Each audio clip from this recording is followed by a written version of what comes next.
Praise lord. ప్రతి ఒక్కరికి కూడా హ్యాపీ ఉమెన్స్ డే అండి. అందరు ఎలా ఉన్నారు? బాగున్నారా?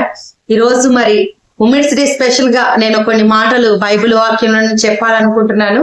అదేంటంటే ఈ రోజు క్రైస్తవ స్త్రీలుగా మనందరం ఎలా ఉండాలంటే చురుకైన స్త్రీలుగా, తెలివైన స్త్రీలుగా, జ్ఞానం కలిగిన స్త్రీగా మరి మనం ఉండాలి. మరి చాలా చక్కని మరి నాయకుడు ఎవరు అంటే మోషే గారండి. బైబిల్లో మోషే గారంటే నాకు చాలా ఇష్టం అండి. ఎందుకంటే కొన్ని లక్షల మందిని, దాదాపు 30 లక్షల మందిని దేవుడు మరి మోషే ద్వారా నడిపించాడు. మరి మోషేకి జన్మనిచ్చిన తల్లి యొక్కెబేదు ఎలాంటి స్త్రీ అంటే చురుకైన స్త్రీ. అందుకే వాక్యం సెలవిస్తుంది. నిర్గమకాండంలో మనం చూసుకున్నట్లయితే మరి వాక్యం ఏమని చెప్తుందంటే హెబ్రీ స్త్రీలు చురుకైన స్త్రీలు అంటండి.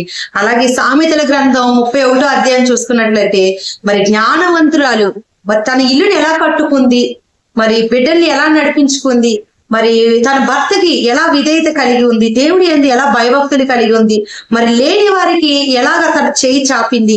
ఇవన్నీ సామెతల గ్రంథం 31వ అధ్యాయంలో కూడా మరి స్త్రీ ఎలా ఉండాలో అక్కడ కొన్ని మాటలు ఉన్నాయండి. ఈ రోజు మీరు నేను ప్రతి ఒక్కరూ కూడా తెలుసుకోవాల్సిన విషయాలు ఏంటంటే క్రైస్తవ స్త్రీలుగా ప్రతి విషయంలో మనం చురుగ్గా ఉండాలండి. తెలివైన వారిగా మనం ఉండాలి. మరి మనకు ఆ జ్ఞానం, ఆ తెలివి రావాలంటే ముందుగా మనం చేయవలసింది ఏమిటంటే దేవుని యందు భయభక్తులు కలిగి ఉండుటే జ్ఞానమునకు మూలం.